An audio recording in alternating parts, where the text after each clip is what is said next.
Muy buenas a todos y a todas y bienvenidos y bienvenidas a nuestro podcast Atrévete a conocerte.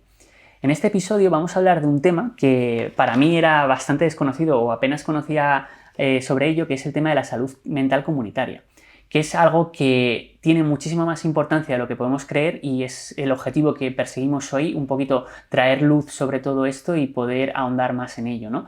Porque de alguna manera siempre cuando hablamos de salud mental solemos llevárnoslo o quedarnos con la parte individual, ¿no? O sea, nosotros a nivel individuo tenemos alguna problemática, alguna dificultad y trabajamos eso en la terapia, ¿no? Entonces como que todo eso está dentro de nosotros, lo trabajamos, vamos sanando heridas, vamos evolucionando y vamos creciendo. Pero también hay una parte comunitaria, al final vivimos en sociedad y somos muchos y muchas. Entonces, bueno, para ello estoy aquí con Jorge. Muy buenas, Jorge. Muy buenas. ¿Qué tal estás?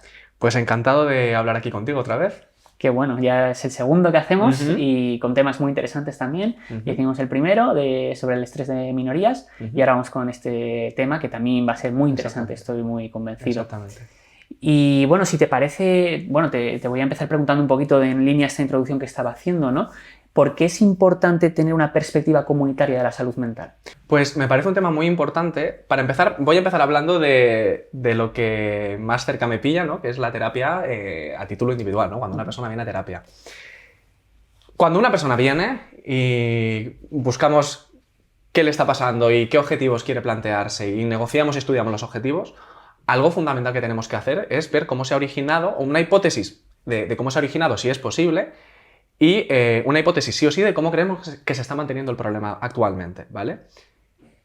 Esta persona no vive en una burbuja, no vive sola, vive en un mundo que actúa en consecuencia de sus comportamientos. Y son estos comportamientos que tiene y las consecuencias que vienen detrás las que determinan si ciertos comportamientos se van a mantener o no. Y a la hora de cambiar, obviamente la persona tiene agencia, obviamente la persona puede cambiar muchas cosas, pero siempre va a cambiar en relación a su contexto. Entonces, para empezar ya de entrada, el contexto nos afecta muchísimo a la forma de plantear el trabajo que vamos a hacer, pero es que luego el desarrollo del trabajo que haga esa persona va a estar condicionado por el contexto, ¿no? Y mucho del trabajo que hacemos en terapia muchas veces tiene que ver con la persona desarrollar nuevas formas de relacionarse con el contexto, ¿no? Puede ser, por ejemplo, algo tan importante como la asertividad. Obviamente yo no puedo controlar lo que haga otra gente, yo puedo controlar lo que haga yo. La asertividad es yo me responsabilizo de lo mío y aprendo a poner límites con la gente, aprendo a decir las cosas claras, pero mi conducta, una conducta asertiva contigo puede tener mía contigo puede tener un efecto diferente al que puede tener con otra persona diferente, ¿no? Y eso ya se escapa bastante a mi control. Entonces, ¿por qué me parecía importante hablar de esto? Más allá del trabajo en terapia, me parece muy importante tener en cuenta que los problemas psicológicos son colectivos, tienen un origen y un mantenimiento colectivo. Insisto, obviamente cada persona tiene la responsabilidad de hacerse cargo de su situación, obviamente. No puedo atrincherarme en estos son mis problemas, es por la sociedad y punto, más que nada porque no es sano para mí. Pero sí que hay que poner en perspectiva hasta qué punto puedo cambiar ciertas cosas, hasta qué punto tengo poder y entender hasta qué punto tengo poder en ciertas cosas, también me ayuda a relativizar y a elegir mejor mis objetivos. Uh-huh. Entonces, de cara a la sociedad, hay una cosa que a mí me parece muy interesante, que es el error fundamental de atribución, ¿no? ¿A qué atribuimos ciertas causas? Es muy común, esto está estudiado, es muy común que a la hora de uno intentar entender de dónde vienen sus comportamientos tenga en cuenta su contexto, que es una visión bastante realista, pero a la hora de entender al resto de personas, atribuimos su comportamiento a su forma de ser más que al contexto, ¿no? Si yo respondo mal a alguien, es porque estaba teniendo mal día, es porque estaba enfadado, pero si alguien me responde mal a mí, es más frecuente, es más común que la gente diga es que este tío es un poco borde, este tío es un borde y es su personalidad. Bueno, o no, le has pillado en un mal momento, ¿no? Y este ejemplo, que es un poco simple, si lo extendemos a problemas importantes de la sociedad, pueden llevarnos a estigmatizar a ciertos colectivos y pueden llevarnos a culpabilizar a personas de situaciones realmente difíciles que tengan cuando realmente no deberíamos. Totalmente. Creo que al final es encontrar un poquito este equilibrio, ¿no? O sea, de que ni todo está en mí ni todo está fuera de mí, ¿no? Ujú. Es como saber un poquito ver que como tú bien decías antes, pues la responsabilidad está en nosotros, pero vamos a tener factores que nos van a condicionar y que nos van a un poco, sí, condicionar, ¿no? En nuestro desarrollo y proceso. Y luego, bueno, también me está recordando mucho lo que estabas comentando, una frase que seguramente conocerás y que a lo mejor ahora me corriges el porcentaje de somos un 10% de lo que nos pasa, un 90% cómo reaccionamos a lo que nos pasa, ¿no? Ajá. También me venía un poquito, a lo mejor tú ahora por esto que me estás comentando me dices, bueno, Álvaro, yo diría más un 30-70, no sé Sí, si... yo subiría. Subirías, ¿verdad? Claro. Subiría bastante. Por eso te digo que por esto que me estás comentando ahora, yo también estaba en ese porcentaje tan escuchado. Y que me parece muy curioso, porque al final somos... O sea, lo que nosotros hacemos con lo que nos pasa también depende de lo que nos ha pasado en el pasado. Sí, totalmente. Al final obviamente, no estoy quitando agencia a la gente, obviamente tenemos capacidad de pensar y decidir, pero al final, si yo, volviendo al tema de la asertividad, que me parece un tema muy interesante, si yo de pequeño, cuando he dicho que no se me ha escuchado, pierdo la costumbre. Al final funcionamos mucho por costumbres. Si mi experiencia me ha enseñado que cuando yo le digo a mi madre, no sé, por ejemplo, mira, un tema muy importante con los menores, la autonomía corporal, ¿no? El obligarles a dar un beso a alguien o el hacer ciertas cosas. Me parece muy importante preguntarles, oye, ¿te parece bien? O si les vas a cambiar de ropa, a tocar, oye, te voy a tocar aquí, ¿te importa? Para que los niños vayan entendiendo que tienen el derecho y la capacidad de decir, mi cuerpo es mío.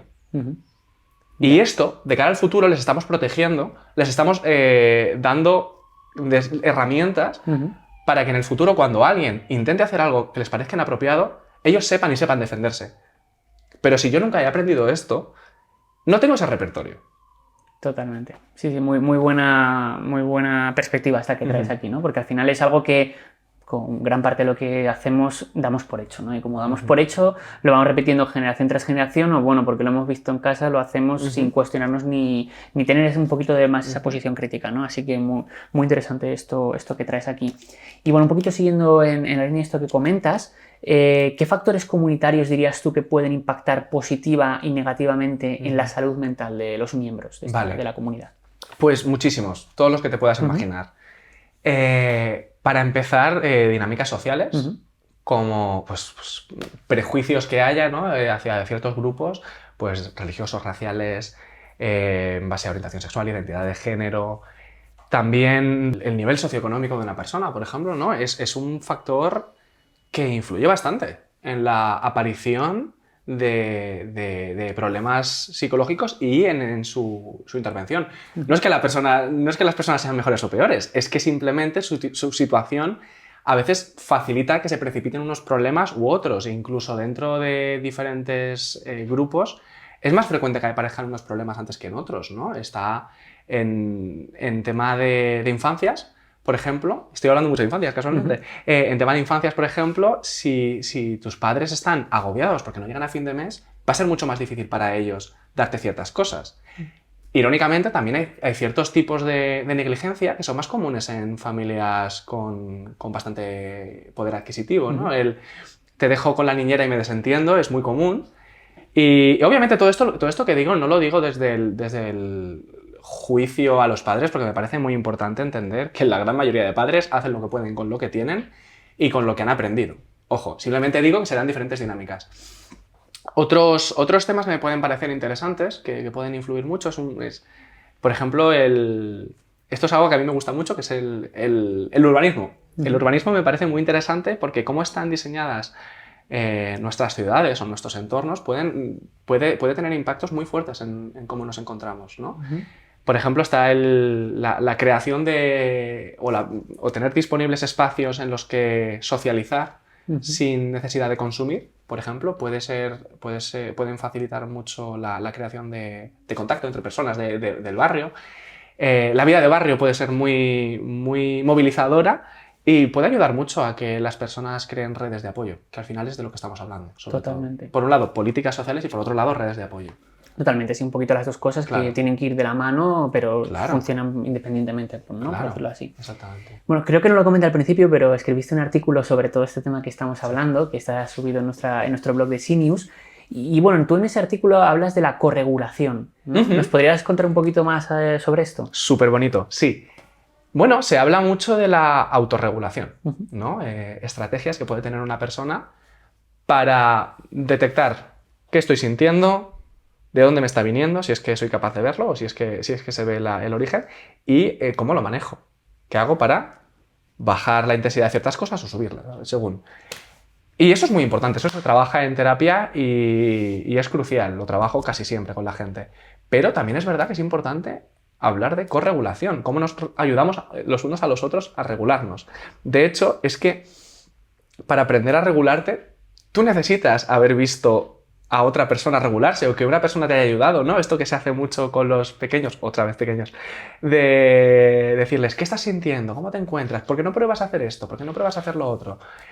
Y cuando somos adultos también nos puede hacer falta eso.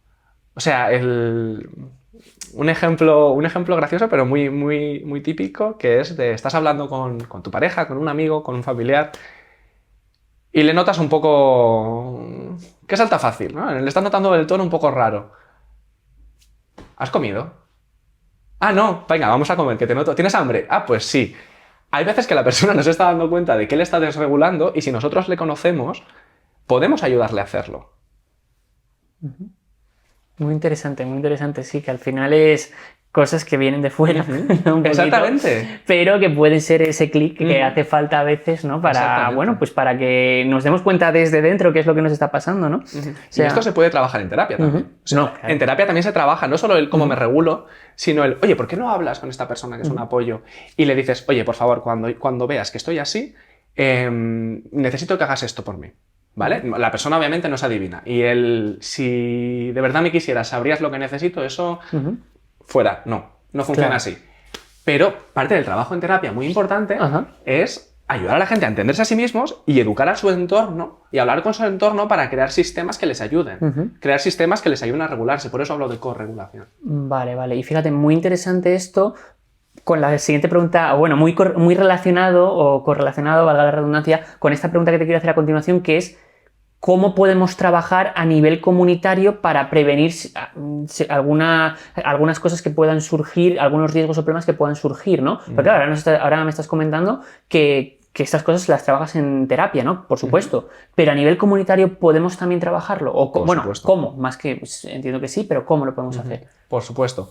Pues desde lo más grande, lo más macro, a lo menos, empezando por políticas sociales, ¿no? Creando políticas que entiendan que la gente funciona así, que no individualicen los problemas y que ayuden a equilibrar ciertas desigualdades o a adaptar lo que se le da a cada persona en base a lo que puede necesitar según su grupo social, según su situación concreta. Genial. Pues es que puede ser cosas desde centros sanitarios, servicios sociales, escuelas, a lo mejor incluso, no hemos tocado el tema de los entornos laborales, por ejemplo, creando medidas que faciliten la protección de los trabajadores, ¿no? Que faciliten ciertas adaptaciones. Hay personas con alguna discapacidad que necesiten ciertas adaptaciones. Esto lo hablamos en el último podcast, de hecho, ¿no? Otro ejemplo, el facilitar que las instalaciones de un sitio estén adaptadas para todo tipo de personas con movilidad reducida, por ejemplo, ya es una forma de allanar el camino. Totalmente, sí. Y luego está, por supuesto, el tema de la educación, ¿no? Tenemos que, lo que hemos dicho antes, ¿no? La gente hace lo que puede con lo que tiene. Pues vamos a darle más, para que haga lo que pueda con más cosas, para educarles en este tipo de situaciones, para educar a los padres, por ejemplo, a cómo trabajar este tipo de cosas, para educar a la gente en cómo tener relaciones de pareja sanas, ¿no? Se habla mucho del control, por ejemplo, ¿no? Políticas de protección de violencia de género, violencia dentro de la pareja, por ejemplo, ¿no? Educar a la gente a detectar, crear sistemas, ¿no? Por ejemplo, una cosa muy importante, cuando una persona va a denunciar una agresión sexual, la persona que toma la denuncia tiene que estar educada en este tema. Claro. Porque tiene que saber cómo tratar a la persona para no revictimizarle. Esa persona ha pasado una experiencia traumática ya. Y es bastante difícil decidirse a ir y denunciar. Pues tenemos que asegurarnos de que esa experiencia sea lo más suave posible. Y el proceso judicial, ¿no? El proceso de denuncia de una agresión sexual es importante educar pues eso, que sean lo menos retraumatizantes posible y a ser posible que ayuden. Totalmente. ¿Y qué papel juega la familia cuando uno está yendo a terapia, ¿no? Porque al final una persona puede tomar, que también a veces es complicada, ¿no? Tomar la decisión de ir a terapia, ¿no? Es verdad que, bueno, cada vez todo esto se va normalizando más, cada vez lo vamos viendo como algo más común, que no pasa nada, ¿no? Que está bien pedir ayuda y que está bien cuando uno puede ir a terapia, ¿no? Pero claro, también eso está esta doble moneda, ¿no? De que luego, pues bueno, está nuestro entorno, nuestra familia. Entonces, ¿cómo una persona que está yendo a terapia puede afrontar esto, ¿no? Porque es que a lo mejor puede pasar que esté yendo a terapia, se empieza a encontrar mejor o de repente pues diga, ay, wow, pues esto que me está costando lo voy trabajando, lo voy mejorando y de repente pues en su familia le hagan un comentario aunque no tenga nada que ver y pum, vuelve a caer, ¿no? Entonces, ¿cómo podemos gestionar esto? ¿Qué podemos hacer aquí? Exactamente. Y ahí volvemos al cómo es importante que el entorno, cómo el entorno a veces desencadena ciertas cadenas, desencadena ciertas situaciones y cómo las consecuencias a veces refuerzan o castigan nuestros comportamientos. Súper importante. A veces la gente viene a terapia, lleva un tiempo trabajando, a lo mejor viven solos o viven con su pareja y se sienten súper bien. Y bueno, estamos contentísimos con lo que está pasando. De repente se hacen un viaje con sus padres y pum, vuelvo a tener 15 años, vuelvo a sentirme como me sentía antes, mis comportamientos vuelven a ser los mismos que los de antes. Claro, porque tu contexto vuelve a ser el de antes. No eres la misma persona, obviamente tienes más recursos, tienes otra perspectiva en la situación, pero no es tan fácil. Al final, no es solo lo que yo sé, ¿no? No es algo tan... A veces no es algo... No depende tanto de, que son importantes, ¿no? Pero de lo que tú piensas, de tus valores o lo que sea, sino práctica. A veces es simplemente práctica y tengo práctica en unos contextos y no en otros. Y a veces unos contextos me van a permitir llegar hasta aquí y otros me van a permitir llegar hasta aquí, ¿no? Pues el rol de la familia o de cualquier entorno siguiendo la misma lógica puede ser súper importante. Claro, por eso muchas veces se incluye a los familiares o las parejas de las personas o a los amigos en terapia. Entonces, en resumen, las cosas que trabajamos en terapia hay luego que generalizarlas a diferentes contextos. Puede ser la familia, el trabajo o el que sea. Genial. Bueno, y también antes, ¿no? Te preguntaba un poquito sobre cómo implementar todo esto y lo comentabas que a través de políticas sociales puede ser una buena forma, a través de centros, de haciendo todo más accesible, ¿no? Claro, dentro de estas instauraciones de estas nuevas políticas, hace falta la colaboración interdisciplinar, ¿no? Al final entiendo que hace falta que, como estamos hablando de cosas muy complejas y que tienen una gran magnitud, de que, pues bueno, trabajen médicos, con psicólogos, con trabajadores sociales, ¿no? O sea, entiendo de personas de varias disciplinas. Entonces, ¿cómo crees tú que debería ser esta colaboración para que sea de la forma más eficaz, ¿no? Tal vez hablando desde tu lugar como psicólogo, ¿no? Pero, ¿qué crees tú que son esos factores importantes a tener en cuenta? Pues creo que diferentes profesionales pueden tener roles complementarios muy bonitos, ¿no? Volvemos al tema de la educación. Tiene que estar cada uno formado un poquito en la disciplina del otro, un poco en qué tipo de preguntas o por dónde tirar o qué señales nos pueden indicar ciertos problemas o pueden desencadenar ciertos protocolos, ¿no? Un rol importantísimo, por ejemplo, el de los sanitarios. Sanitarios dentro de un centro de salud, de médicos, enfermeros, auxiliares de enfermería. Tiene que ser gente, esta gente tiene acceso a un montón de información. Ven a la gente en momentos muy vulnerables a veces. Y a veces señales de maltrato, señales de depresión, riesgo suicida, pueden detectarlo. Pueden detectarlo si hacen preguntas correctas. Luego me parece muy, muy importante facilitar la comunicación entre profesionales. A mí me da la vida cuando puedo hablar con otros profesionales. Aquí en la clínica, por ejemplo, ¿no? Tenemos a psiquiatras, logopedas, psicólogos y me facilita mucho el trabajo. Me parece que agiliza mucho a la hora de intervenir y entender y le quitas dolores de cabeza a la persona también, ¿no? Si no tengo que estar contándole lo mismo a mi psicólogo y lo mismo a mi psiquiatra, no, les digo, tenéis permiso para hablar entre vosotros, no os preocupéis, llego a terapia, al día siguiente voy a mi psiquiatra y mi psiquiatra ya lo sabe todo. Luego otras cosas, pues el tema, por ejemplo, los orientadores de instituto, de colegio, ¿no? Tienes acceso a un montón de factores que a lo mejor en terapia yo no veo. Tú me hablas de tu pareja, tú me hablas de tu trabajo, tú me hablas de lo que sea, pero yo no lo veo. Mientras que un orientador tiene acceso a todas esas cosas. Puede hablar con los padres, puede hablar con los profesores, puede hablar con X, con lo que sea. Y si tú tienes acceso a tantas variables y tienes una perspectiva adecuada sobre lo que es la salud mental, ¿no? Un enfoque biopsicosocial, ¿no? Lo biológico, lo psicológico, lo social, puedes hacer cosas muy chulas, muy bonitas. Qué bueno. Y muy importante tener eso, ¿no?, en consideración. Y bueno, para ir cerrando y terminando todo esto, me gustaría hacerte una pregunta que tal vez sea algo que también quien nos escuche se puede dar por aludido, ¿no? De que como me ha pasado a mí de escuchar este término por primera vez y luego ver la importancia que tiene realmente, ¿no? Y de poder entender un poquito más y mejor cómo funciona todo esto, tal vez alguien que nos esté escuchando también de alguna manera conecte con esto y diga, wow, o sea, creo que esto es algo que yo no había tenido en consideración, pero me identifico con ello y quiero colaborar, ¿no? Entonces, ¿qué consejos le podrías dar a alguien o cómo podrían las personas que se han sentido identificadas con esto que hemos estado hablando y quieren favorecer y contribuir a la salud comunitaria? ¿Qué consejos les darías para que puedan realizarlo de la mejor forma posible? Pues, para empezar, la comunicación con su entorno. Obviamente, a lo que más acceso tienes es a tu entorno inmediato, ¿no? Tu familia, tus amigos, tus conocidos, tus compañeros de trabajo. Pues bueno, estar pendientes los unos de los otros. Obviamente somos adultos, cada uno tiene derecho a poner sus límites y a decir, no quiero que hablemos de esto, pero a lo mejor hay gente que sí que está dispuesta a hablar de ciertas cosas. Y siempre desde una perspectiva, ¿no?, de apoyo mutuo, de yo doy y pido. Tienes que, no solamente es cuestión de dar y ser aquí, Sí. que eso también puede ser un problema, ¿no? Pero normalizar el pedir, normalizar la asertividad, normalizar que a veces poner límites significa también validar los límites de otros. Y, bueno, por supuesto, educarse en temas sociales. Prejuicios están por todos lados, ¿no? Las dinámicas sociales a veces son muy insidiosas y pueden entrar en muchos sitios. Pues tomarse la responsabilidad de decir, vivo en un contexto que me pone dentro de ciertas dinámicas, quiero observar qué rol cumplo yo en esas dinámicas y si no me gustan, intentar salirme de él. Totalmente, justo.